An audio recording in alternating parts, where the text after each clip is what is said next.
Set against the eerie backdrop of St. Neuri, a town plagued by mysterious fogs and unexplained disappearances, Fogbound Secrets. A St. Neuri Tale unfolds the transformative journey of Sarah, a disillusioned real estate assistant trapped in a monotonous routine. The narrative begins with Sarah's mundane life being momentarily disrupted by a storm, triggering reflections on her dissatisfaction with her job and the town's unsettling climate. The recent summer had been marred by an oppressive fog that altered the town's rhythm, causing businesses to adapt and residents to live in fear. Amidst this chaos, Sarah finds herself drawn into the enigmatic life of Logan, a stranger whose past is intertwined with the town's dark secrets, including a best friend gone rogue and a house fire that left him homeless. Despite the dangers lurking in the shadows, Sarah feels an irresistible pull towards Logan, leading her on a clandestine pursuit into the woods, where she witnesses him engaging in inexplicable actions, further fueling her curiosity and concern. A pivotal moment occurs when Sarah, fed up with her job and life's stagnancy, quits her position in a bold act of self-respect. This decision marks a turning point in her life, as she decides to prioritize her happiness over societal expectations. Her newfound freedom aligns with her growing affection for Logan, who, unbeknownst to her, harbors a secret identity as a werewolf.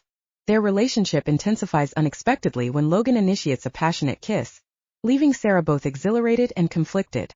This encounter propels them into a whirlwind romance, amidst the looming threat of a vengeful werewolf and the constant fear of Logan disappearing from her life. In a daring escape, they ride off together on a motorcycle, seeking temporary refuge at Millie's house, a friend who offers warmth and support. As Sarah navigates through the complexities of her feelings, the novel delves into themes of self-discovery, love, and the lengths one is willing to go for those they care about. The story culminates with Sarah's determination to find Logan before he disappears, leading her to the graveyard where she confronts not only her fears, but also the truth about the people closest to her.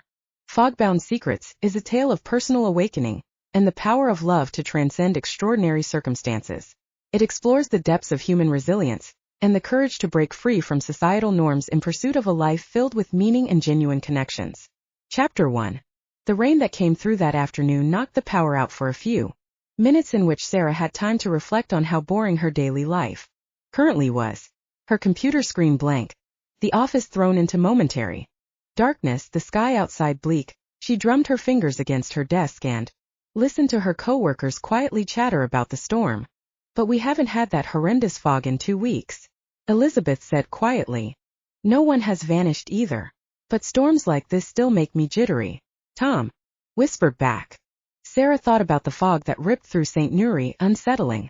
Everyone causing changes in schedules she never saw before.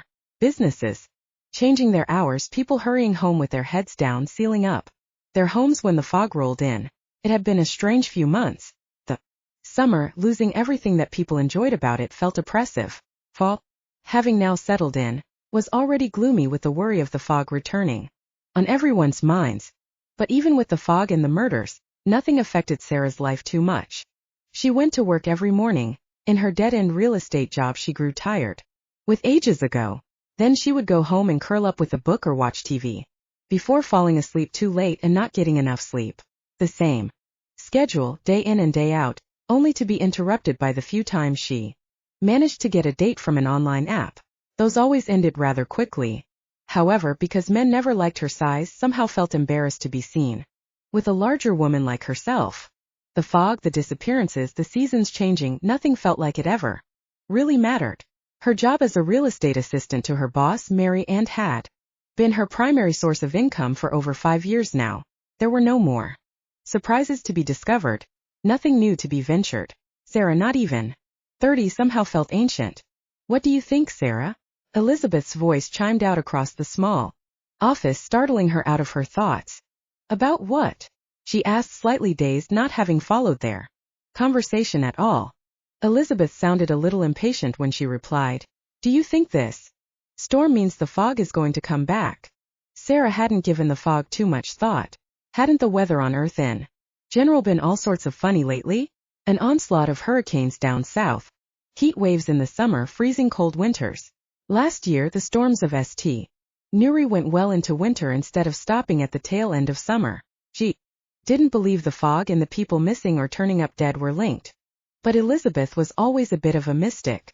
Younger than Sarah, she was Mary Ann's niece, A bit of an aimless woman who was sticking around until something better came along. Sarah had never told her that in St. Neuri there was no promise of something better coming along. No, I think it's gone, Sarah replied. I hope you're right. If the fog comes back, I'm getting out of here. My friend said I could come visit her in the city. I'm going to go there until it is okay to come back. That fog messed with me seriously. She fell silent for a moment. Don't tell Marian I said that, okay? I won't, Sarah said in unison with Tom, although she knew Tom loved to gossip and that Marian would know by the end of the day. Office politics. Yet another tiring aspect of her job. There was a loud clap of thunder and suddenly the power surged back on. The fluorescent lights flickered on, casting an odd icky yellow hue on everything. Outside the storm still raged, the wind throwing the rain against the windows. Another boom of thunder so loud that it felt as if the foundations of the building were shaking. Sarah's phone rang then, interrupting Elizabeth's chatter about the fog returning. It was Marian. Recently Sarah couldn't help but feel as if she was on thin ice with her boss for reasons out of her control. Her friend Millie returned to St. Neuri after her father died. Looking to put up the family house for sale, Sarah jumped at the chance to land another deal. For Mary Ann, who struggled recently due to the murders and fog, seeing the housing market hit a rut. But the deal fell through when Millie decided to uproot her entire life to return to St. Neuri for a guy who looked like he could snap anyone who glanced at him the wrong way in half. Sarah didn't get it, but she wasn't about to question her friend. It was nice having Millie back. They had been so close as kids and in high school, falling out once college swept in and altered everything. If Millie lost her head over a guy, she wouldn't judge her for it. Millie had spent the last 2 weeks trying to move her fashion line, Artemis Blossom, to St. Neuri while still finding a way to get to the city for important meetings. Seemed like a giant pain in the ass, but Sarah had never been in love. What did she know about it? In any case, losing out on the house left Marian miffed, deciding to take it out on her, as though it was her fault that Millie decided to be with a man she loved. She took the cold shoulder without complaint, letting it deaden her boring existence even further. Sarah, you're leaving soon, right? Marian said without preamble. Yes, she replied, relieved knowing it was almost 5. Can you do me a favor? I was running late and this weather is awful. I wanted to put up a for sale sign on the property at Brook Street but won't make it. Can you stop there on your way home and just make sure the place is locked up? And put a sign in. The new property that Marian snagged due to it being a foreclosure was nowhere near Sarah's ride home, but she didn't want to anger her boss anymore than she accidentally had already. Sure, she replied, forcing cheer into her voice. Great, thanks. Drive carefully. The call ended. She eyed the storm, thinking about driving in it and how soaked she would get. Even walking to the front door of the Brook Street property. For a spilt second, anger surged through her. For being punished that Millie's house didn't go up for sale, for being treated as if it was her fault, for the fact she allowed herself to toil in this dead-end job for so long because she couldn't figure out what she wanted to do with her life. But she shoved it down, standing up from her desk. Tom left already sometime. In the short phone call with Marian, Tom was taking night classes at a real estate school and used it as an excuse to leave early most days. In reality, Sarah knew it was because he wanted to beat traffic. Elizabeth was looking at her with pity. She is still upset? Why would she be upset? I know she had her heart set on selling your friend's house in the historic district in good condition. She really needs listings like that right now. The market went to shit because of the fog and all those murders. Sarah grumbled a non-response, not in the mood to discuss this anymore with Elizabeth. Whatever she said would be repeated to Mary, and all she wanted to do was give her boss time to get over losing the sale. Well, I have to go to Brook Street for this new listing, Sarah said swiftly, cutting off her coworker's next sentence. Be careful in this weather. I think I'm going to wait it out and then call my dad to come get me if I see that fog. Sarah bit her tongue from making a joke about putting others in danger, grabbed a sign from the back closet, said her goodbyes and walked out of the office. The building hallway was silent. Everyone else had gone home once the storm rolled in. St. Neuri was still jittery, unbelieving that the death fog could be finally behind them. To her chagrin, she had forgotten her umbrella that morning, running late from sleeping in and choosing to waste precious time making coffee. Faced with a storm now, Sarah groaned inwardly, making sure her electronics were safely put away. Taking off across the parking lot, instantly soaked, she hurried towards her car, fumbling with her keys. Unlocking the door, she slipped inside, shutting it and letting out a loud sigh. Even though she couldn't have been outside for more than 10 seconds, her clothes stuck to her uncomfortably. Was her makeup running? Did it even matter? She still had to go into the house on Brook Street. The drive took ages. The force of the rain made it impossible to see ahead of her. Sarah couldn't read the signs, could hardly see the streetlights. She thought of Mary and cozy in her large house. Her husband died 5 years ago. The kids spread across the world, leaving Mary into her own devices. She was probably dry, curled up in a robe, sipping a glass of wine. A spark of jealousy shot through Sarah, which she tried to stamp down. It was cold in her car, her skin prickled with goosebumps, and as she turned down what she hoped was Brook Street, she daydreamed about curling up on the couch and reading. Out of nowhere, something dark darted across the road. Sarah gasped, slamming on the brakes. The car felt as if it wobbled, making a small screeching noise as it slipped across the wet road, coming to a stop as the hulking shape was swallowed up by the storm. The next second, she gasped, her heart racing, fingers curled tightly around the steering wheel. In a stroke of good luck, no one else was on the street. Her car had skirted across one lane and she quickly backed up, straightening the car out into the proper lane, afraid of another vehicle coming out of nowhere and striking her. She rolled up to a stop sign and tried to catch her breath. The rain pounded against the roof of the car. What in the world was that thing? Some sort of animal running across the road. Even so, it was huge, unlike anything else she saw around here. Shivering, Sarah gripped the wheel harder and continued her way down the neighborhood street. She missed the house the first time, having to circle back around before parking in the driveway. The rain didn't show any sign of stopping. Pulling out the keys to the property, she left her purse behind, grabbed the for sale sign and hopped out. Clothes soaked instantly to her skin, her hair sticking to her forehead, her feet sinking into the soggy lawn. She stuck the sign into the yard and then quickly hurried towards the empty house. She fumbled with the keys before it slipped into the lock. Quickly opening the door, Sarah stepped in. Chapter 2. Someone had left the AC blasting. The cold air hit her skin, causing her to instantly start to shiver. She wished for a jacket, a roaring fire, a cup of coffee. Anything at this point. What an end to a work day. I'll spend just a few minutes here making sure the place is alright and get the hell home, Sarah thought as she walked into the living room. The house was empty, in need of some minor repairs, and her eyes glazed over as she walked through each room. Just another house, nothing special about it. Marianne would sell it and turn a profit since it was a foreclosure. She walked up the stairs to the second floor, which creaked under her steps. Coming into the bathroom, she caught sight of herself in the mirror and sighed. Her makeup was smudged, eyeliner smeared around her eyes, her hair soaked through and dripping onto the floor. Her clothes stuck to her in the most unflattering way. With a critical eye, Sarah looked at her body, disliking the way she looked, huge in her wet clothes, as if they were determined to make her look as hideous as possible. Her body felt ungainly, awkward, large. A sudden noise got her attention. Something clattered. She went stock still. For a moment, her breath leaving her. Once in a blue moon, squatters would take residence in their house. They normally had Tom deal with them. Should she just go, call Mary and let her know? But if it turned out to be nothing, then she knew her boss would just take it as another stupid reason to be irritated with her. She poked her head out of the bathroom, knowing the noise came from the master bedroom. Having left her purse in the car, she felt exposed. Even so, Sarah pushed forward, walking slowly into the master bedroom. The room was dim. There were no lights in here and the storm blocked out most of the sun.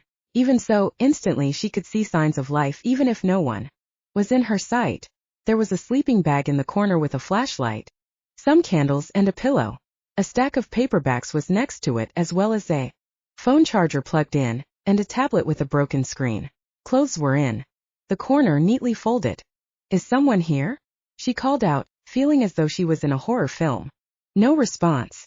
Sarah knew they were probably hiding in the master bathroom. She stopped by the sleeping bag and looked down at it with a pang of pity. Listen, whoever you are, I'm not angry you're here. I just need to at least see you because you hiding is freaking me out.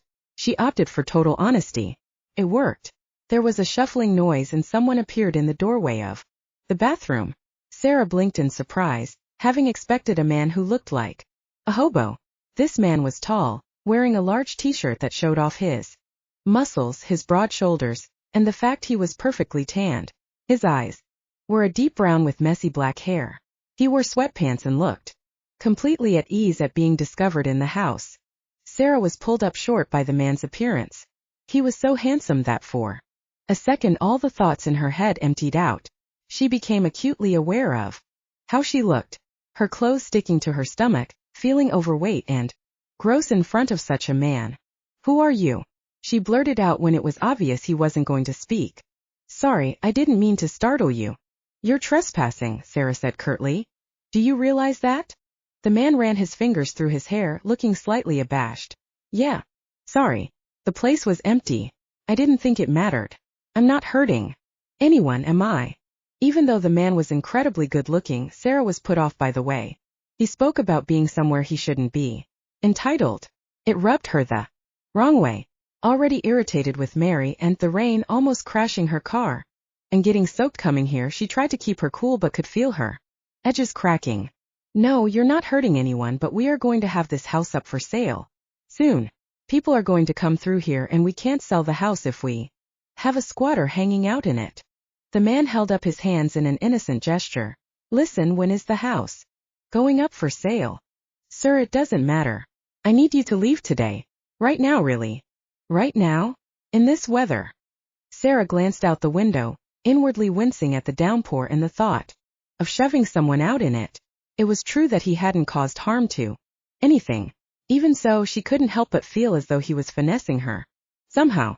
When the storm has cleared, she clarified. He nodded. I get it. Selling the houses comes first, right?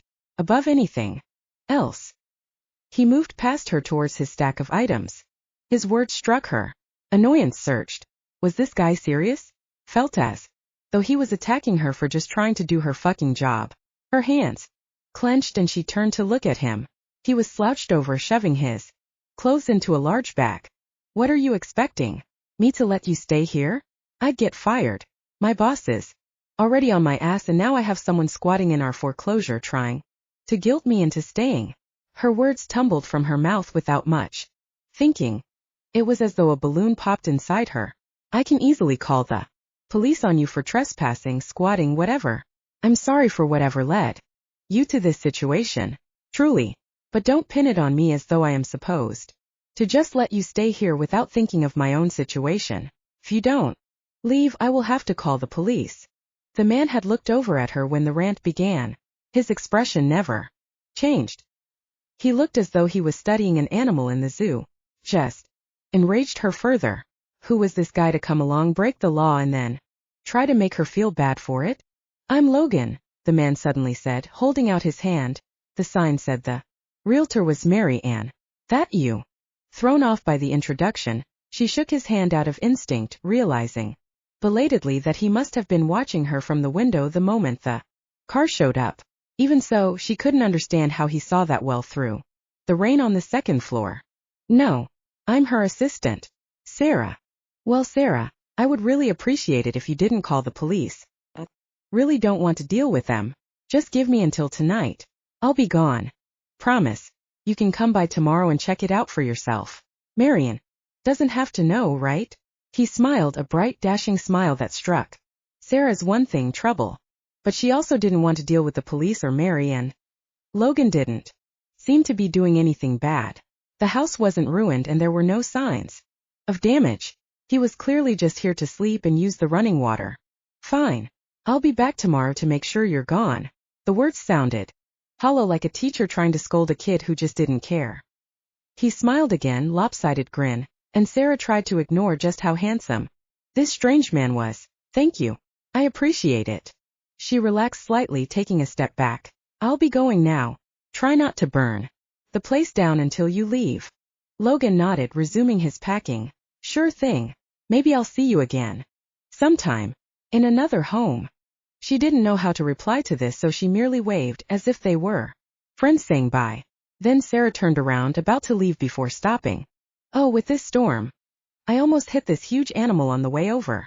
She thought of this suddenly, and it felt like something important enough to warn him about if he was going to be out walking around. She turned around as she said it, seeing the way he stiffened as soon as she spoke. He lowered his bag to the floor, glancing outside the window. Animals. Yeah, it was difficult to see much of it in this weather, but it was really large. I have no idea what it was. Remember recently with that fog and everyone brought up wolves? I mean, it probably wasn't, but I felt like I should bring it up anyway, just so you were aware. Thank you, he said, oddly serious. Really? Sarah was taken aback to how strongly he thanked her and shrugged. Don't mention it. She decided this was the best time to go. I'm heading out now. Please be gone by nightfall. Logan nodded, but his earlier charm vanished, swallowed up by whatever was now on his mind. Was he worried about being maimed by wolves? Guilt began to eat away at Sarah. She had been very hard on him and rude, spurned on by her bad day and thoughts of Mary Ann. When Logan didn't say anything, she decided to duck out of the room. Quickly, she walked down the hallway and paused at the stairs, glancing at him one final time. He was still staring out the window, his shoulders hunched together. She tried to ignore the guilt she felt, telling herself that this was how things needed to be. As Sarah went to the front door, she made a mental note to come by tomorrow after work and see if Logan was still around. Then she turned her attention to the pouring rain awaiting her outside. Chapter 3. Sarah took a hot shower when she got home, dressing in a baggy shirt and pants, leaving her hair wet around her shoulders. The storm still raged, but she felt a little bit better being at home, even though her apartment was just a small one-bedroom place on the outskirts of St. Neuri. She turned it into her own private space. Plants decorate most bare surfaces. Taking care of them calmed her, and she enjoyed raising them to flourish in her tiny area. The apartment complex didn't allow pets, but she had an aquarium of a few fish she took care of. Pillows and extra blankets were placed on the couch for those days of lazy reading. She had a tea to brew for every mood. Coffee gave her a headache. Tonight, Sarah lit a couple of candles, made a soothing cup of chamomile tea, and turned on the TV, curling up on the couch. The fish swam merrily in their tank. Not for the first time, Sarah felt envious of their simple lives. Even though she wanted to forget about the day, her mind kept drifting to work, Mary Ann, and discovering Logan in the house. Had he left yet? The storm was still going. She shouldn't have told him that she would call the police. Normally, Sarah wasn't that type of person. What was work doing to her to treat someone badly like that? Mary Ann hadn't even bothered to text her back after Sarah told her the house was fine. Being punished for something completely outside of her control was tiring, and she was feeling sick of dealing with it. Mary Ann was a grown woman much older than Sarah, and was acting like a child. But she simply couldn't afford to quit this job. It had been her steady source of income for so long. Where would she go? It wasn't as if the market in St. Neuri was booming. Even with Millie saying she was going to bring her fashion line locally, Sarah still didn't want to ask for a job with her, worried that it would come off as entitled due to their years of friendship. There was also the nagging feeling in her stomach that Millie was keeping things from her. Yet Sarah didn't even feel justified in harboring negative emotions about that either. Once college started all those years ago, Millie dropped off the face of the planet. It was absurd to believe they could instantly bounce back to how things were when they were teenagers, no matter how much Sarah would like that back in her life. Her thoughts drifted to Logan. What was a man like him doing squatting in a foreclosed house? He looked so well put together, not like someone who had been homeless for a long time. How long had he been at the house? They owned the property for just a couple of weeks. Had he been there the entire time? The thing that struck her most was just how handsome he was. He looked really good. It had been a long time since Sarah took notice of a guy. After a recent failed string of dating attempts, she retreated inward, opting to be alone. Then dealing with some jerk who made comments about her weight, stood her up, or wanted her to be the side girl in his world. It was wrong to be thinking about his muscles in that thin t-shirt and how good he looked in it. She wished there was some way to turn her brain off. Sarah forced herself to watch TV for a while before heading to her room close to midnight. She would be tired tomorrow but would have to deal with it. Tossing and turning in her bed, she rolled onto her side, watching the lighting illuminate the world outside. In the distance, somewhere in St. Neuri, she heard a wolf let out a howl, slicing through the storm. Finally, closer to 2, as the storm began to wind down, sleep came for Sarah. In her dream, she was running through the forest with the wolf by her side. The storm was raging, soaking through her skin, causing her to shiver, yet Sarah didn't mind. The wolf next to her glanced at her with large brown eyes, dark like chocolate. As they ran, the ground rumbled under her feet, getting her attention. Sarah glanced over her shoulder to see a pack of wolves coming after them. They were growling, sharp teeth glinting in the moonlight, barreling towards them. Sarah tripped suddenly, spilling out across the forest floor. She rolled onto her back, covering her face with her hands, waiting for the attack, and awoke in a cold sweat, gasping for breath. Sarah kicked the covers off. Looking around the room, sunlight streamed in, casting pools of light across the floor. Her alarm was blaring, rattling around inside her skull. She turned it off quickly, rubbing the temples of her head. A headache was brewing, probably from the change in atmosphere pressure from the giant storm. Relenting, or her dream, lack of sleep, so many reasons. Sarah showered, dressed, managed to eat some toast, made some coffee, and was off, heading for another day of work. Anxiety bubbled in her chest. Work had no longer become something she merely tolerated. It felt as if it was becoming a thick blanket that covered her body, something she dreaded. In the morning light, the storm still seemed to hang over everything. Tree branches had been knocked down onto the roads, debris from trash cans tossed everywhere. The storm washed everything out. The sky looked translucent, as if it belonged to another planet.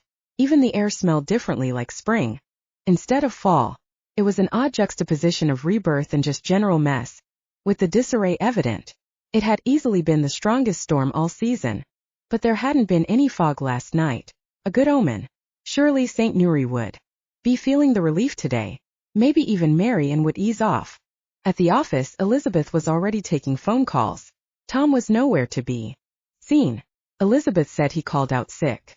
That meant Sarah would be saddled with his work. She tried not to let it show on her face that it bothered her. She couldn't even recall the last day she called off. She sat at her computer, beginning her morning routine. Her thoughts kept drifting to Logan and the house on Brook Street. Was he okay? The thought of waiting until after work to go see the house felt like ages away. She decided she would go there on her lunch break. Marian shot her a few emails, saying she was out all day showing houses.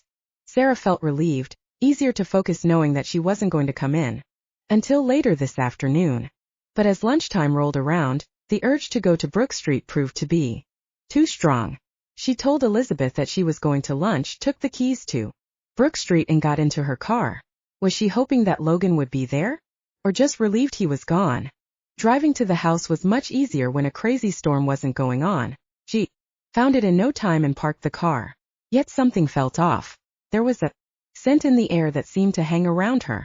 It was oddly familiar, but she couldn't pinpoint how. She got out of the car, unlocking the front door and stepping inside. After a pause, Sarah called out Logan's name. No reply, but the scent was getting stronger, like something was cooking. She followed the scent towards the kitchen, hearing a crackling noise. The hair on the back of her neck stood up. She walked into the kitchen and came to a sudden stop, gasping in shock. The kitchen was ablaze, fire rolling across the counter, swallowing the fridge. It burned brightly, intensely, heat smacking Sarah in the face. Shocked, she took a step backwards, hearing a loud noise upstairs. She thought of Logan and took off up the stairs, pulling her phone out of her pocket at the same time. Logan, she called out.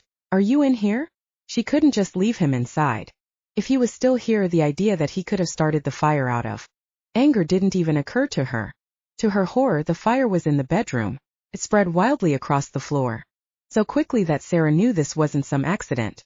The fire was clearly planned. She backed away from the door as the fire licked the sides of the wall. Stumbling backwards, she turned to the staircase. To her horror, somehow the fire was already at the base of the stairs. How could it spread so quickly? She fumbled for her phone, about to dial 911 when something knocked into her. Wild-eyed, stood on his face, Logan stared at her. She gripped him, the fabric of his shirt curling around her fingertips, trying to say something as the flames closed in. "We are getting out of here," he said. "Hold on to me." She closed her eyes tightly and held on to him, unsure what he was going to do. To get out of here or where he had been this whole time. Logan wrapped his arm around her, pulling her into the spare bedroom.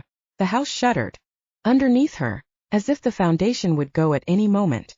Everything felt surreal in slow motion, as if she was having a nightmare. She buried her face in Logan's neck. One second they were in the house, the fire circling around them. The next, they were crashing through a window. Sarah screamed, clutching Logan as they fell, shards of glass in her hair. The impact would break their bones. If the fire didn't kill them, then this crazy jump would do something dreadful. They slammed against the ground. In the distance, Sarah could hear sirens. The wind was knocked out of her lungs. She was pressed against Logan on top of him, but he was already sitting up, his hands firmly around her waist, his cheek grazing hers. "Come on, get up," he ordered. Dazed, she managed to slide off him, getting to her feet. She wobbled unsteadily and he held her upright. The sirens grew louder. "I can't stay," Logan said to her as the fire roared. "What? Don't tell them I got you out of the house. Don't mention me at all, okay? Please, Sarah," he pleaded. "Where are you going to go?" she said as he moved away from her. Logan didn't reply. He was anxious to go. Clearly he didn't want to deal with the authorities. She reached out for him, grabbing his upper arm. "If you need help, I'm apartment 402 at the West Creek Apartments," she said. Without thinking, Logan looked at her for a moment. Something passed behind his eyes that she couldn't read. He broke free from her grip and cut across the lawn, looking over his shoulder once at her before the tree line swallowed him. The sirens were loud, shattering the bubble of silence that curled around her. Behind her, the fire blazed, engulfing the house with a speed and strength completely unnatural. As the chaos of the fire, the police and the firemen swallowed her up, Sarah wondered just where Logan was going and what he had to do with the Chapter 4. Marion paced in front of her. Her face was pinched. Her hair, normally in a tight bun, looked messier than usual, strands of graying hair framing her face. She was clutching a cup of coffee in one hand. It was instant from the vending machine down the hall, a sure sign of how desperate Marion was feeling. Sarah couldn't recall ever seeing her boss drink cheap coffee. She opted for some organic stuff she had flown in from somewhere or went to the expensive locally owned coffee shop. "I cannot believe you didn't go to Brook Street last night. I asked you to." For some reason, Sarah felt compelled to protect Logan and not mention him. When the police asked for what happened, this meant she had to lie. Not just to the police but to Marion as well. The entire thing made her uncomfortable. It would be easier to tell the truth. But Logan's face wouldn't leave her mind. She didn't want to bring him into it, wanted to respect what he asked of her. After all, hadn't he saved her life? Pinned between the fire in the bedroom and the fire spreading downstairs, she doubted she would have leapt from the window and not broken bones or done something worse. Sitting in the hospital bed, waiting to be discharged since the doctors cleared her, she knew how lucky she was. Things could have been a lot worse.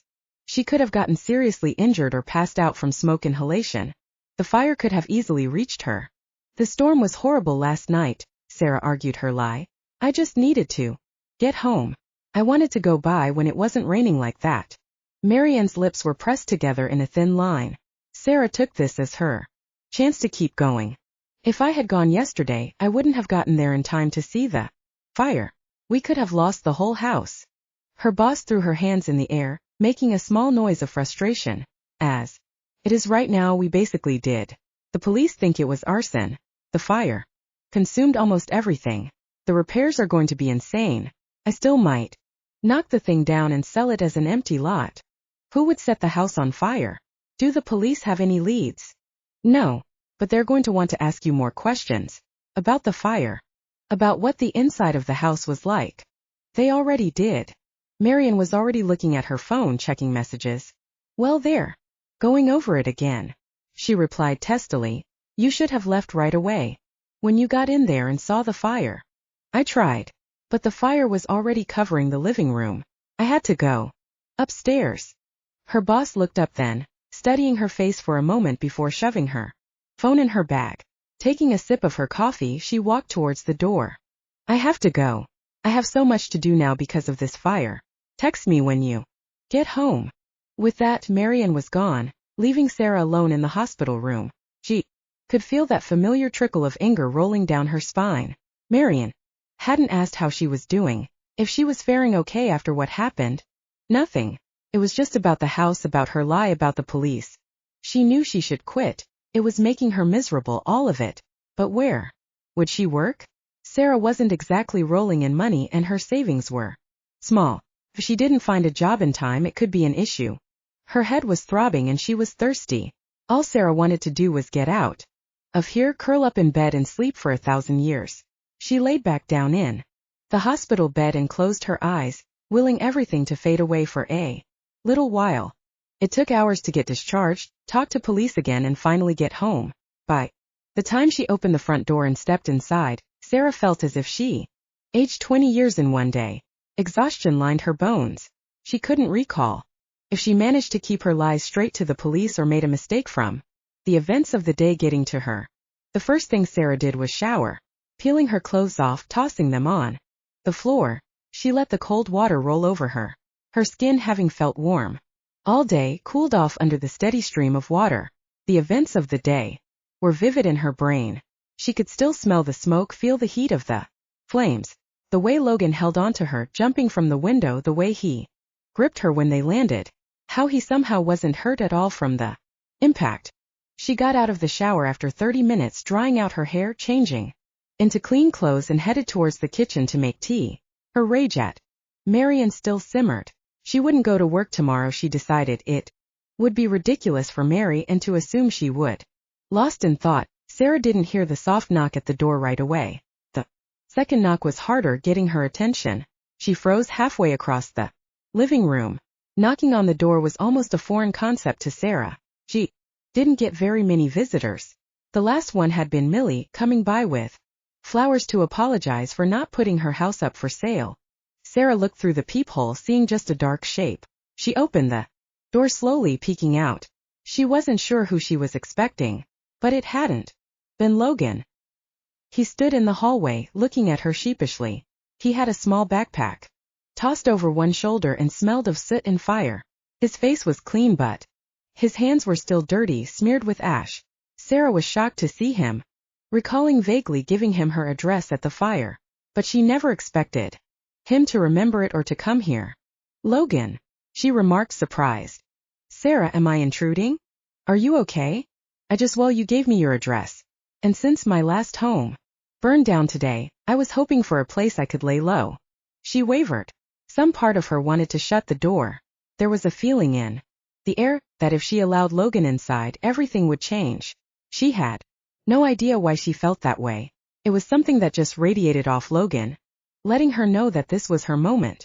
She could lock him out, get life back on track, everything would go back to normal. But Logan, with his devilishly handsome good looks, and an allure that she couldn't explain, enticed her too much. Come in, she said, moving to the side. Logan walked past her. This close, she could feel the heat rolling off him, see the stubble on his jawline. She wanted to reach out and touch him, see if he was really here or if she was dreaming. He looked around the living room. This is comfortable, he said. Sarah was acutely aware of how strange it was to have a man in her apartment. This place belonged to her, and she didn't like having men over unless she was sure they were serious. The last man to come over was a man she had been dating for about a year, until she came to find out he was cheating on her. Thanks. It isn't much, but it's mine. Logan stood awkwardly in the middle of the room as she closed the door. Then he turned to look at her. She wondered how she had gotten into such a weird situation. Are you okay? After the fire? I should be asking you that, Sarah replied. After we jumped from the second story and you ran off like that, what happened exactly? I got there and the kitchen was on fire. Suddenly the whole house was. The police said it was arson. She paused briefly. Was that? Did I start the fire? He finished for her. No, I didn't. But you were supposed to leave the night before. You were still there when the fire started. You didn't see what happened. Would it be too much to trouble you for some water? He asked, changing the subject. Yeah, of course. Sorry, I should have offered. She walked into the kitchen, Logan following her. She got him a bottle of water, handing it to him. He uncapped it and began to guzzle it down. Sarah felt acutely aware of his presence in the kitchen, wearing baggy clothes, soaking wet hair, probably looked exhausted and drawn. Every time she saw Logan, she looked dreadful. When he finished the water, he looked at her steadily, studying her. Sarah felt exposed, every flaw on display for him. Why did she even care? This man had turned everything in her life upside down and she knew nothing about him. She shouldn't care what he thought of her. But she did for some reason, and that bothered her. I don't want to put you out or ask too much of you. I know I have already been a massive pain in your ass. I just needed, I don't know, to come by, I guess. See, you're the first person I've spoken to in ages that didn't treat me like shit. Sarah's eyebrows arched. I kicked you out of the house. You were just doing your job. Then you let me in your place even after that. Fire. She sighed, rubbing her eyes, thinking about the heat of the fire, the way it engulfed the kitchen. That was crazy. I've never seen anything like that before. I don't want to again.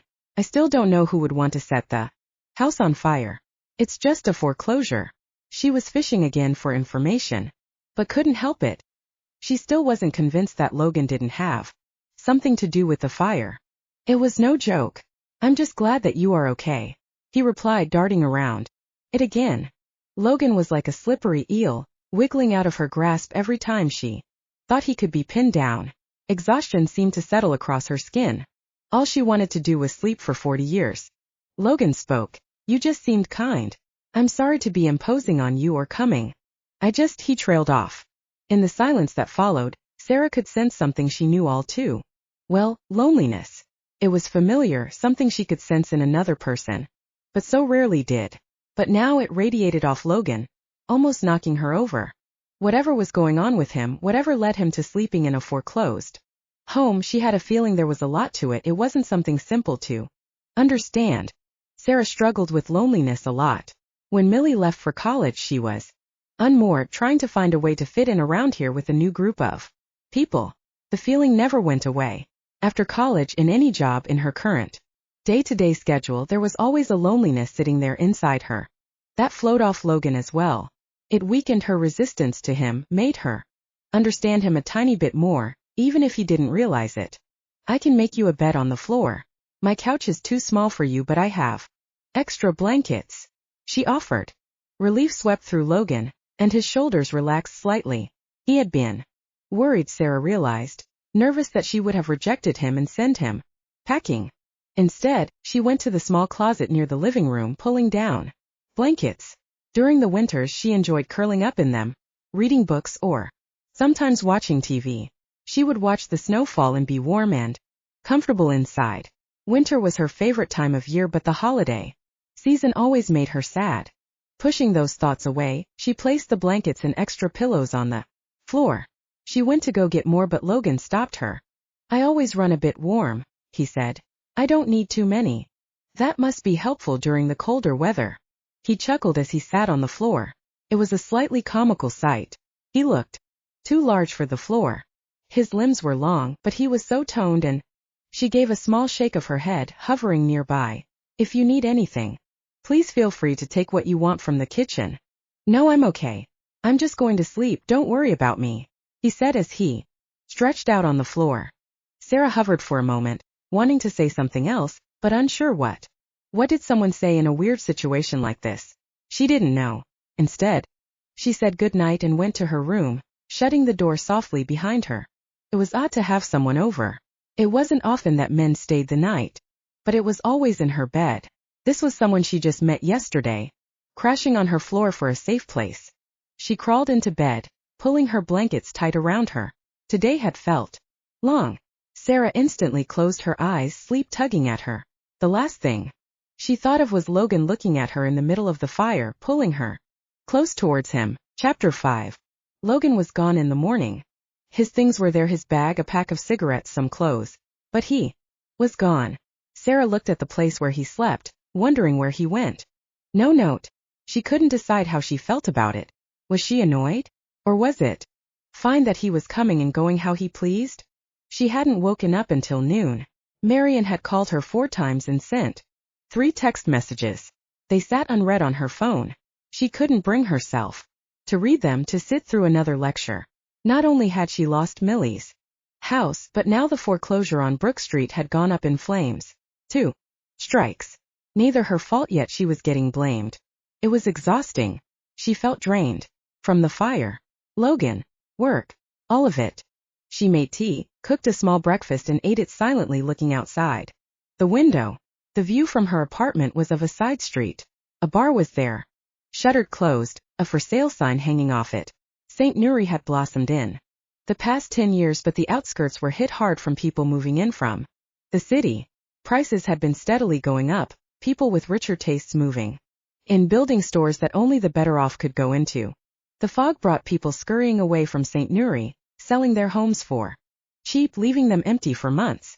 Businesses closed and St. Neuri began to feel like a ghost town. Would it change now? Would things start to return to normal? Sarah wasn't sure what normal was, with how different things felt lately. Once she finished breakfast, she went to the living room, looking at Logan's things again. She sat on the couch. Today was meant for relaxation after the hellish day yesterday. She wasn't going to think about anything else. Of course, that proved to be impossible. Logan's backpack was on the coffee table. A small sheet of paper stuck out. She kept glancing to it. Snooping was wrong. She knew that. But her curiosity about everything was getting to her. Sarah kept her eyes glued to the TV, but that sheet of paper poking out kept getting her attention. Finally, she got up, moving to the other side of the coffee table. Leaning down, she peered at the piece of paper, seeing if anything was exposed that she could read. It technically wasn't snooping if it was out in the open, right? It was a phone number with a name scribbled on it. The page was torn from being caught in the zipper a few times. The name above it was legible, however, and it said the name Liam. Sarah froze, thinking about Millie's boyfriend.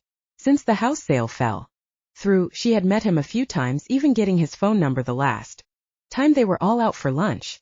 She hurried to her room, grabbing her phone. Before darting back into the living room, Sarah brought up her contact list and compared the 2 numbers. They were the same. Sarah pulled into the driveway of Millie's house. She had asked to see her friend, knowing more than likely Liam would be over as well. They were constantly together. If Liam knew Logan, enough that he had his phone number in his bag, then she could find out more about what was going on. She got out of the car, shivering in the dropping temperatures. Knocking on the door, Millie opened it almost instantly. Her friend looked beautiful. Her hair was swept up in a messy bun, her clothes comfortable looking but still fashionable on her thin frame. Next to her, Sarah felt fat and ungainly, plain and dull. She tried not to dwell on it. Millie would never want her to think that way around her. "Hey, come in," she exclaimed, crushing Sarah in a hug, smelling faintly of roses. "I'm not bothering you, am I?" "No, not at all. You sounded urgent on the phone. I'm just glad you're okay." Millie shut the front door. "After you told me about that fire, that it was terrifying. I cannot believe you went through that. There's actually some stuff I didn't tell you on the phone.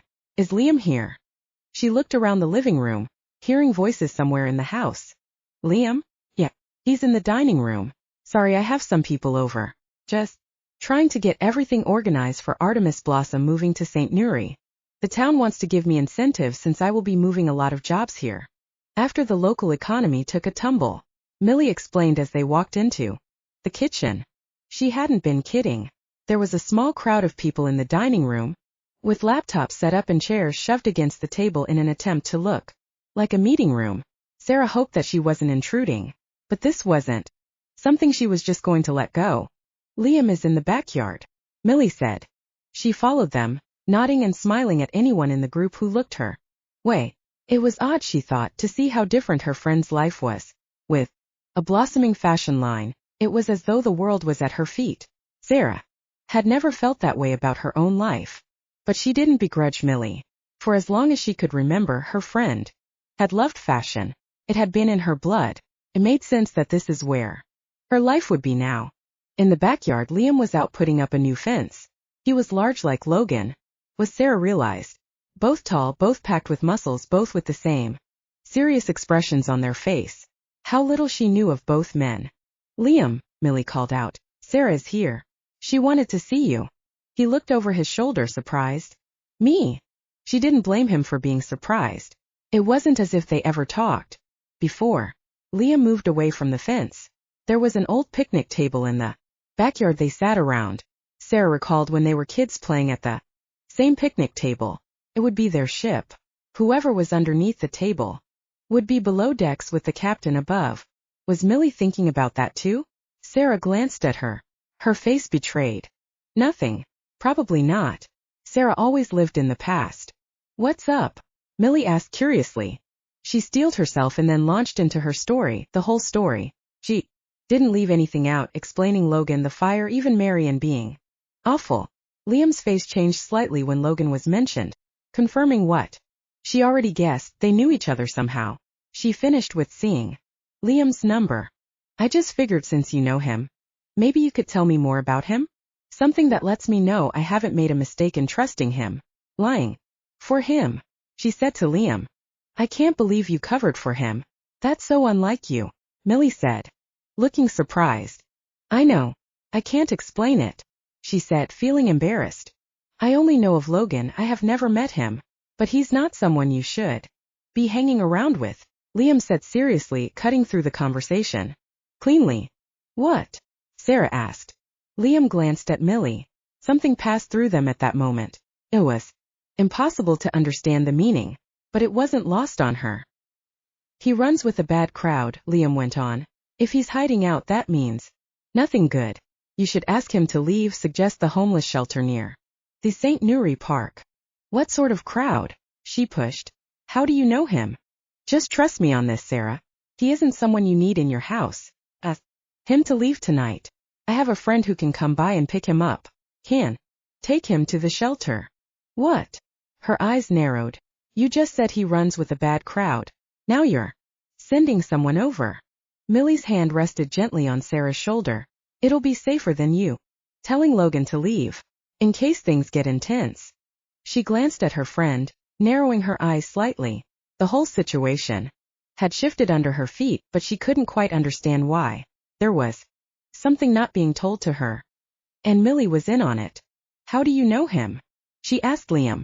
We used to be friends. He was in my circle of friends and worked at my shop. But he met another guy named Gene. They were fast friends. Logan admired him. They hung out all the time. Gene was very charming. It hid who he was inside. Sarah looked over at Millie, who showed no surprise at this story. How little I know of my friend, she realized in that moment. Gene and I eventually started fighting. He was doing things that I just didn't like. Logan followed him. Gene's crowd was doing bad shit. Don't want to get into the details. This is all in past tense, Sarah pointed out. Right. Gene passed away recently. Car crash.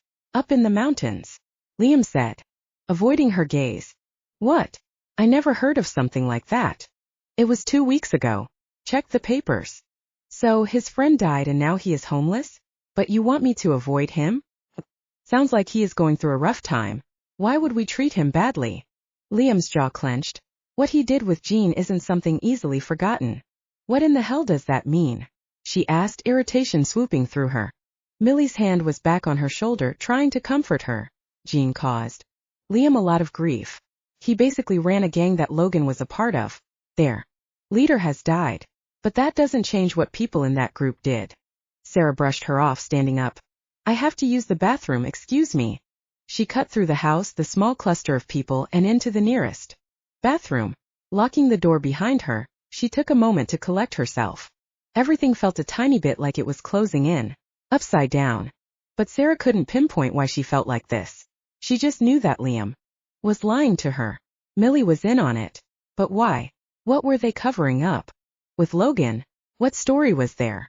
She splashed some water on her face, staring at her reflection. The past couple of days felt endless. Did her clothes smell like smoke, or was she imagining it? Had she let someone terrible into her apartment?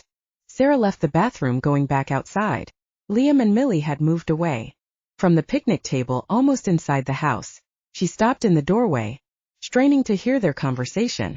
Worked with Gene, Liam was saying. But how involved was he really?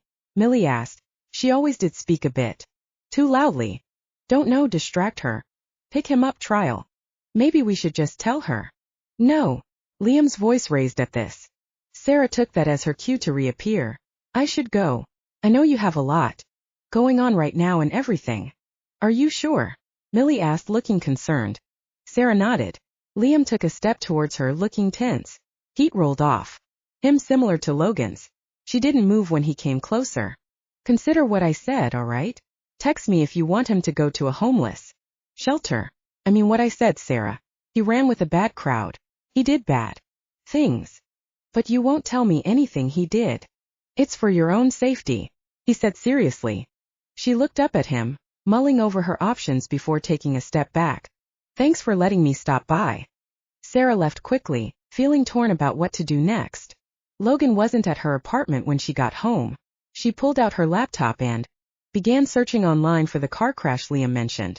She couldn't explain why she didn't believe everything Liam was saying. He had pushed too hard for the homeless shelter, had kept things a secret, had Millie in on it. She couldn't help but feel a little betrayed by Millie to already see her siding with a guy over her. Was it wrong to think like that? Her phone buzzed. Another text from Mary, and work seemed far away. This was more important. She did find the details of the car crash online. 2 weeks ago.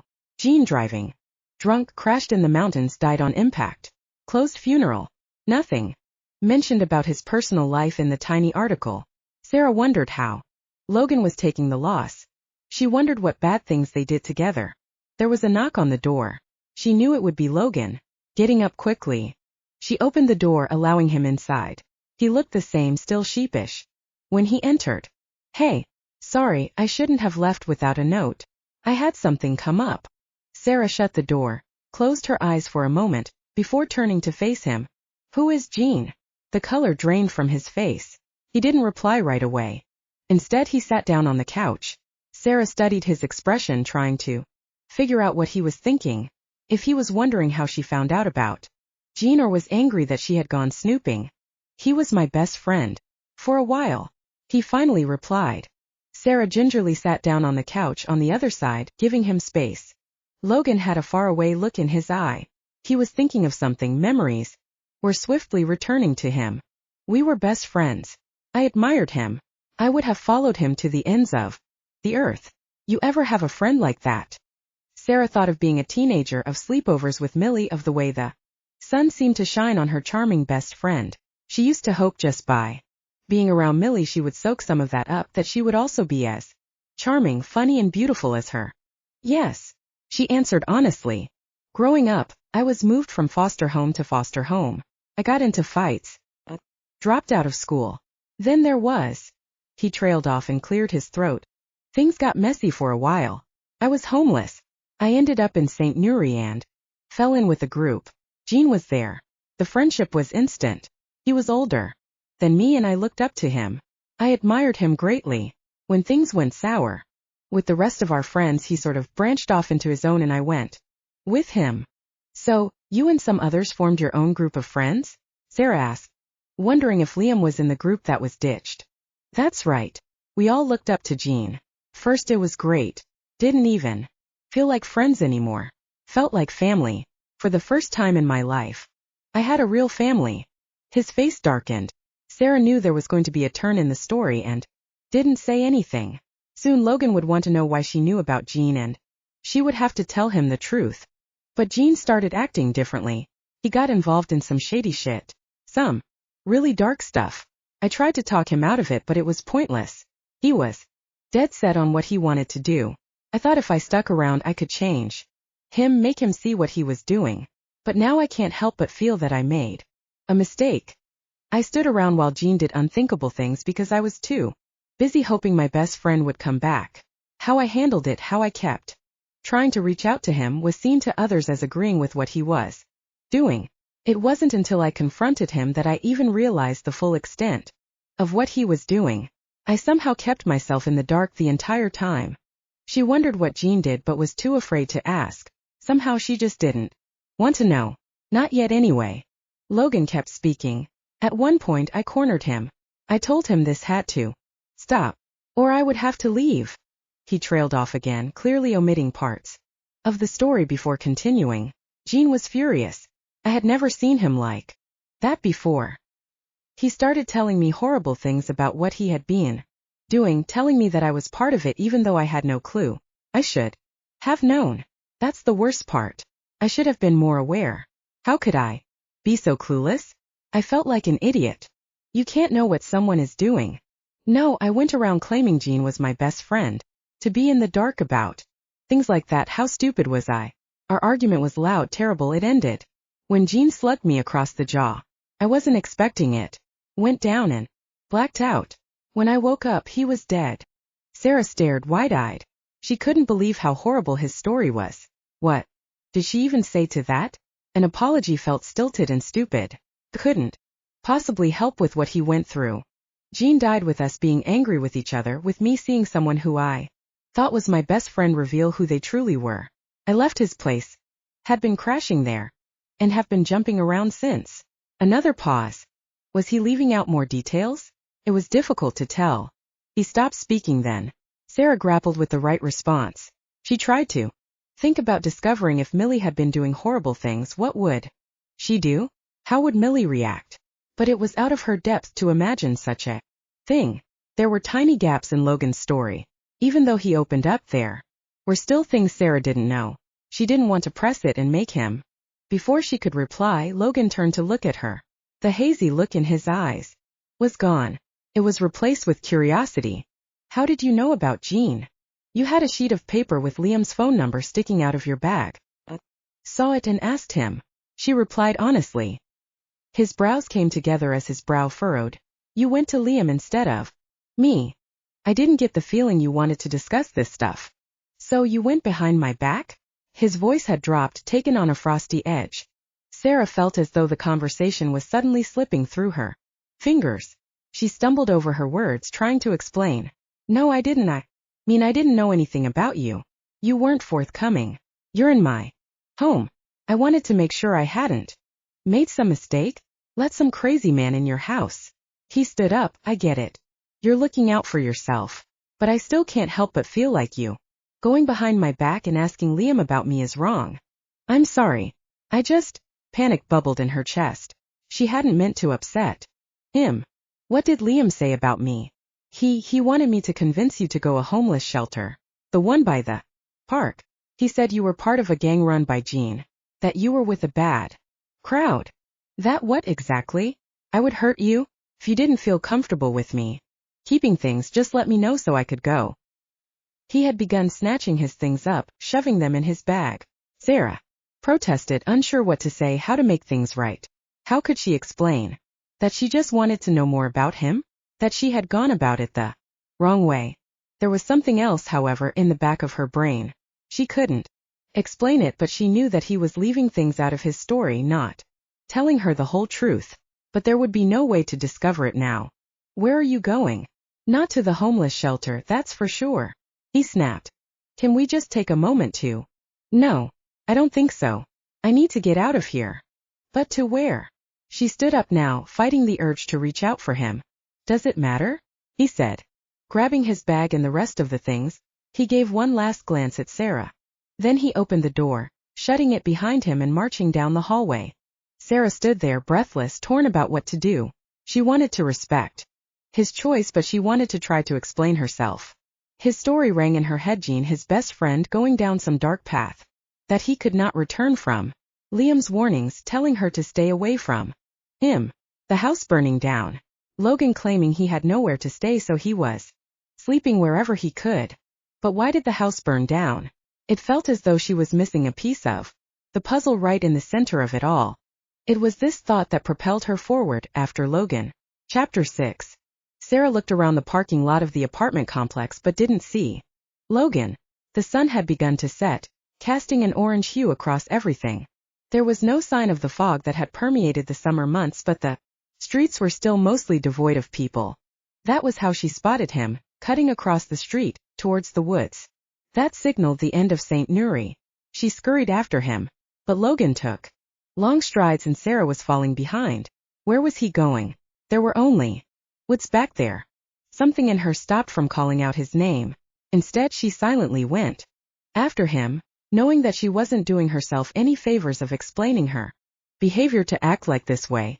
The woods used to scare her back when the fog overtook St. Neuri. Once it was gone, it brought her comfort.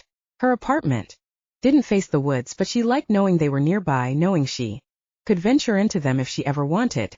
Logan stopped suddenly, looking over his shoulder. She darted behind a tree. Her heart beat quickly, her breathing fast.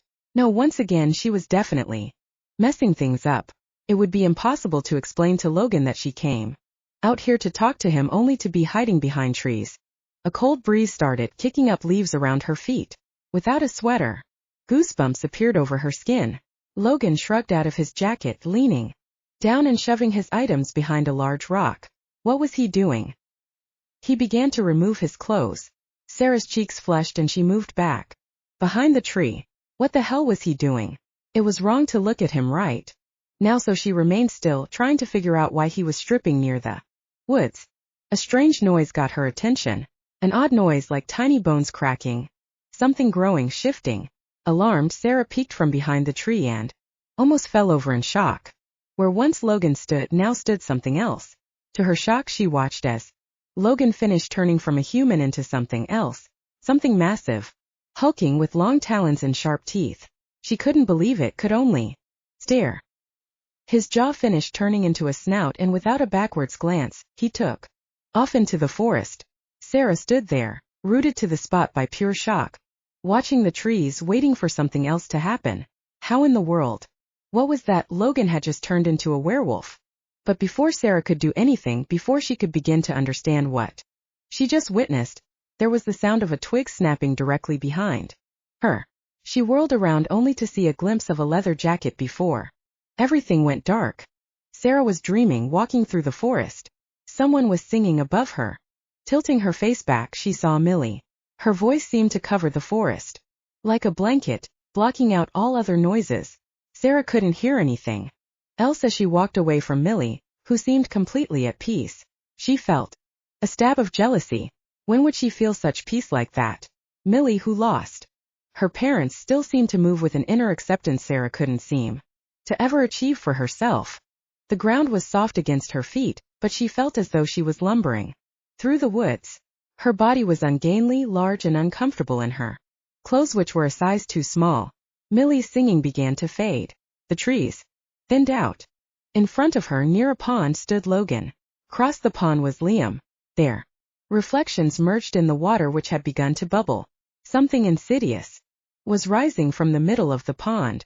Sarah tried to scream to let Logan know, but he was shifting, turning into a werewolf right in front of her. The pond was bubbling up, something thick and red, spilling across the water, turning it a murky color that Sarah didn't like at all. She took a step backwards, and that was when darkness swirled around her, blocking her vision, barring Logan from her sight. Sarah's eyes flickered open as she let out a soft groan. Her head throbbed and her throat was dry. She propped herself up a little, looking around, wondering what in the world just happened. The last thing she recalled was, oh, that was right, Logan turning into a werewolf. She had to be dreaming. Maybe after he stormed out, she fell asleep. She did feel pretty run down recently from the fire. It was possible. But where was she now? It looked as though someone tossed her into an empty walk-in closet. Alarmed, Sarah got to her feet, ignoring the dizziness that swept through her. A cold feeling settled in her stomach. Something was very wrong here. Hadn't someone snuck up behind her when she was outside the woods? She walked to the door and tried to open it, but it was locked. She jiggled the handle harder. The door didn't budge. Yes, she was definitely in trouble. She pounded on the door and called out, expecting someone to reply, but no one did. She kept slamming on the door, trying the handle, panic surging through her. After what felt like ages, the door suddenly opened.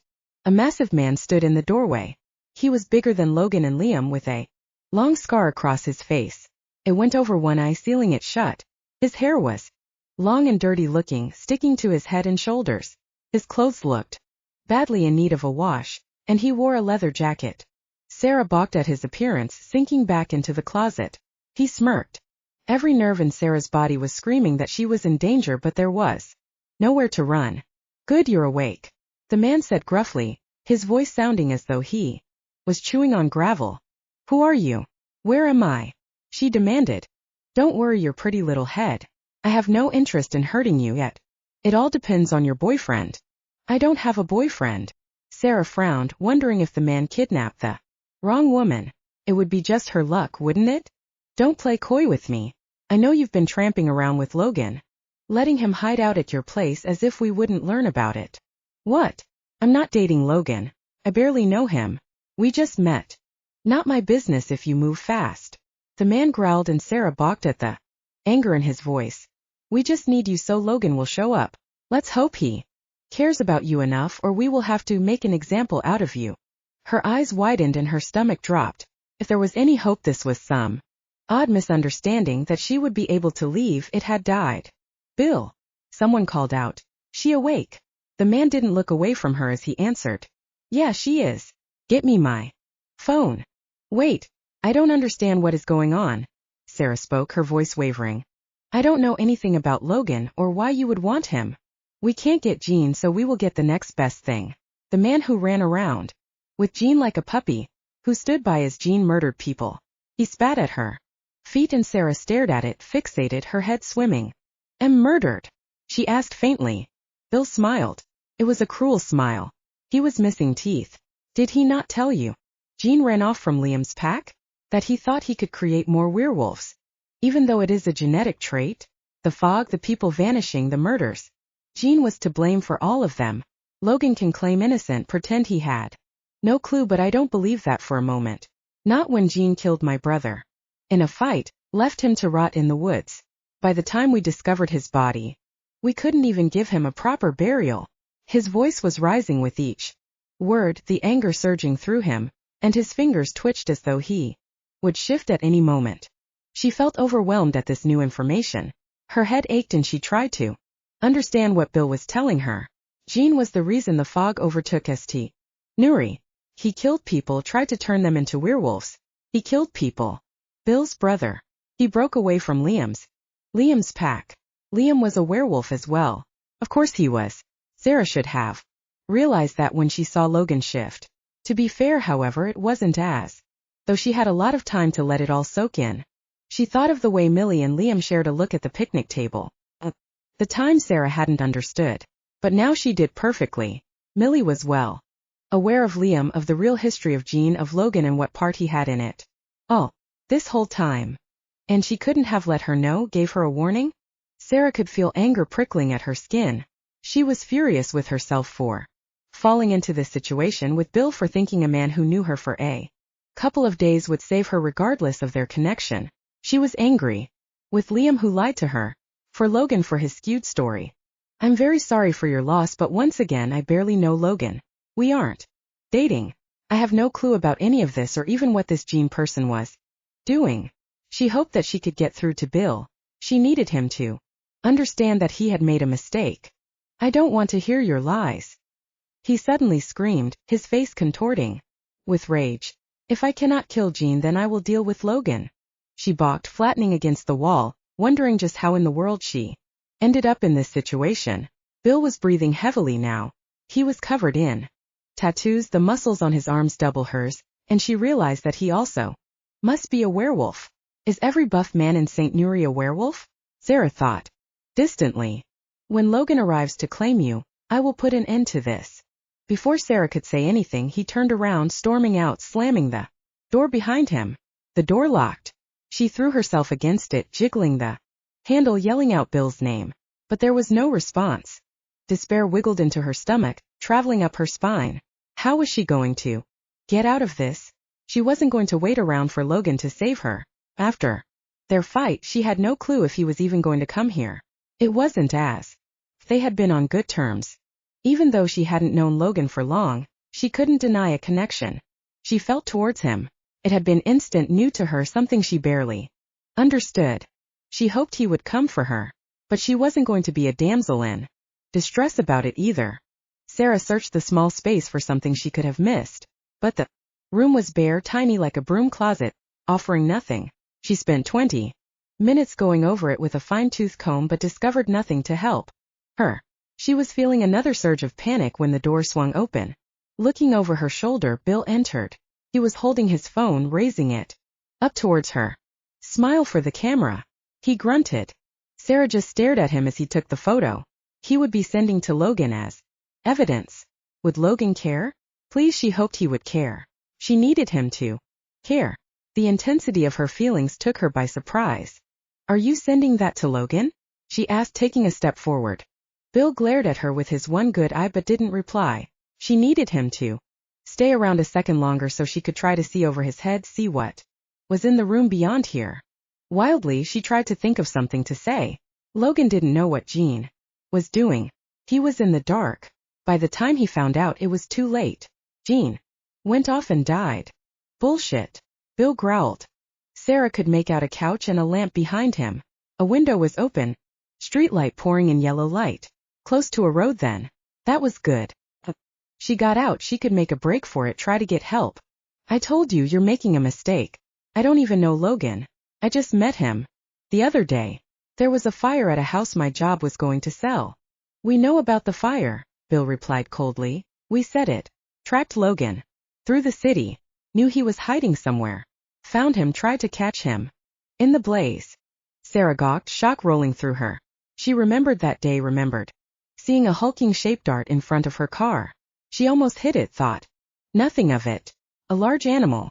The fire engulfing the house, Logan saving her, all the stress that had come with it. Logan could have died. She could have died. Bill was still speaking. He got away, slippery bastard. We tracked him, lost his scent. Had trouble finding him. Then Liam was on our case.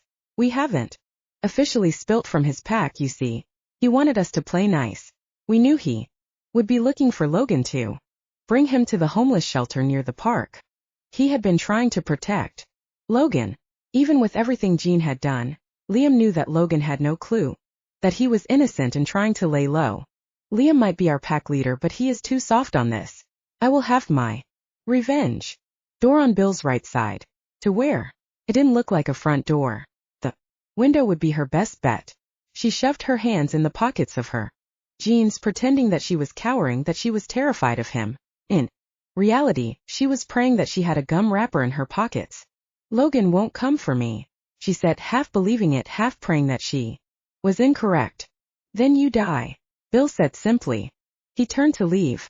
Sarah propelled herself forward, letting out a cry of help. Bill moved through the doorway, turning around to shut the closet door. She hit it just in time. She kept screaming, distracting him as she slipped the gum wrapper into the lock. He shut the door, locked it, stormed off, telling her if she didn't shut up, he would make her. Sarah fell into silence, staring down at the lock. The gum wrapper peeked out on her side, showing it had stopped the lock from completely closing the